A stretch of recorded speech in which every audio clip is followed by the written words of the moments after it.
Hello and happy Friday! I am excited to be back to cover my next topic. This topic was submitted by Liz P on my Instagram. She wanted to know protein info, just kind of general info. So I'm going to cover how much, from where, and why. So how much protein you should have actually depends on your body weight for the most part. Activity level, yes, and also what your goals are. But I'm going to cover for average person, how much protein should you get? As per the ACSM, American College of Sports Medicine, which is who I am certified through, the average person should be getting 0.8 grams of protein per kilogram of body weight. So not per pound of body weight, per kilogram. So 1 kilogram is 2.2 pounds. Whatever your body weight is in pounds, you will divide by 2.2 to get what your body weight is in kilograms. If you don't want to convert your body weight to kilograms, it's not really your style, you can just do 0.36 grams of protein per pound of body weight. And then that would be your protein per day. If you're trying to build muscle, you can increase that number a little bit. So instead of 0.8 grams of protein per kilogram of body weight, you would have 1.2 to 1.7 grams of protein per kilogram of body weight. Or you could do 0.5 to 0.8 grams of protein per pound of body weight. Okay, so from where? There's a lot of different ways that you can get protein into your diet. We have beans, meats, veggies that are high in protein, eggs, chicken, fish, lean beef, lentils. I have people ask, what about peanut butter? That's a protein source, right? There is protein in peanut butter and nuts and other nut butters, but not as much as you would think. For your best bet, you should look at nut butters and nuts as a healthy fat source as opposed to a protein source, just because there is a higher fat content. Though it be good fat, it is a higher fat content than it is protein content. All right, so I'm actually going to share some of my favorite protein snacks. Muscle Mac is one. It's protein mac and cheese, and even my boyfriend eats it, which means it must be pretty close to the real deal, because he would not replace the junky thing with the healthy thing if it wasn't even close. So Muscle Mac is, I love it. Mighty Muffins. These are little microwave muffins, which you've probably seen. Kodiak Cakes actually makes protein muffins as well. I've never tried theirs, but Mighty Muffins you can get online or from GNC is where I normally find them, and you throw them in the microwave for like 60 seconds, I think. Then you have a little protein muffin. There's 20 grams of protein in a muffin. Think Thin protein bars. Now, I haven't done much research into protein bars themselves and what's actually in them and which kind are good and which kind are bad, which kind are full with crap. But my go-to for a protein bar, if I need to, is Think Thin, just because they're a little lower in calories, but you can still get a decent amount of protein. They have lower calorie ones that I think are like 11 grams of protein instead of 20. So it depends on what you need. I like that they have both options. Halo Top ice cream. Now, you cannot go into eating Halo Top thinking it's going to taste like Ben & Jerry's, because if you do, you're just going to be disappointed and think it's probably disgusting.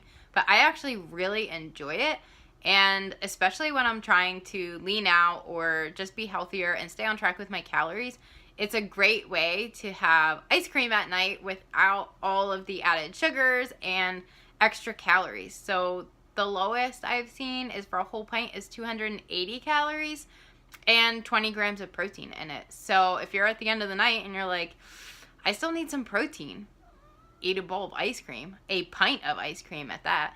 So my favorites are the oatmeal cookie and the vanilla. But I've crushed blueberries, put them in a pot, warmed them up, and then put it over the ice cream, and it is so good. So it's like a melty pie. I also do like the s'mores flavor and the peanut butter cup.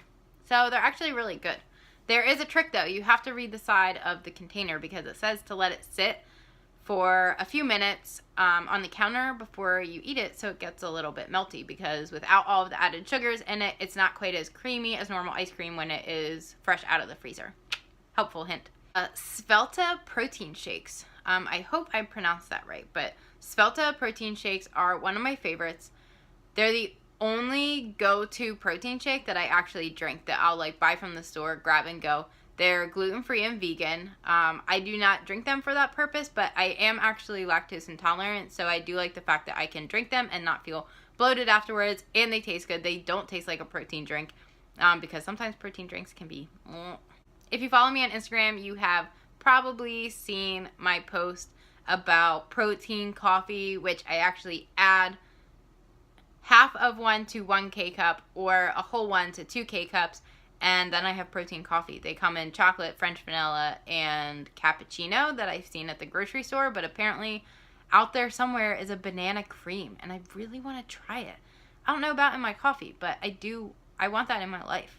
Okay, so the last little snack that I'm going to talk about is Lil Buff protein cookies. So they're actually these little protein sandwich cookies, and so far I've had double chocolate, so it's a chocolate cookie, 2 chocolate cookies with chocolate cream in the middle, and there's 20 grams of protein. You get 4 little cookies in a pack, and I love having that at night because I can have that and a protein shake if I'm really low in my protein for the day.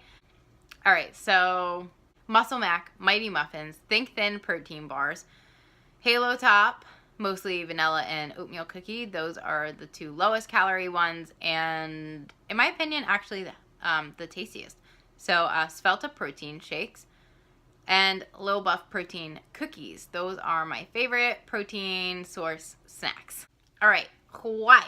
Why is protein intake so important? So protein is one of 3 macros. You have protein, carbs, and fats. They all serve a purpose of their own. So I'm going to cover the purpose of protein. Protein is the building block of bone, muscle, cartilage, skin, blood, all of it. When you are taking in the proper amount of protein that your body needs for a day, your body is able to build and repair tissues that are damaged, or like for example when you work out and you need to rebuild those muscles that you're breaking down as you work out. Also, your body does not have its own reservoir of protein, so it cannot just pull from a reservoir like it can for carbs and fats. So that means you have to be taking in protein every day, so that way as your body needs it, it's readily available from nutrients. Alright, just to sum things up real quick, first we covered how much protein. So for the average person, as per the ACSM, 0.8 grams of protein per kilogram of body weight, or you can do 0.36 grams of protein per pound of body weight if you don't want to convert to kilograms. That would be your protein for each day. Second, we covered from where. I covered my favorite protein snacks. So as far as general sources, I would go for protein-rich veggies, lentils, beans, lean meats, so chicken, fish, lean beef, turkey, and eggs. Those are just some ideas.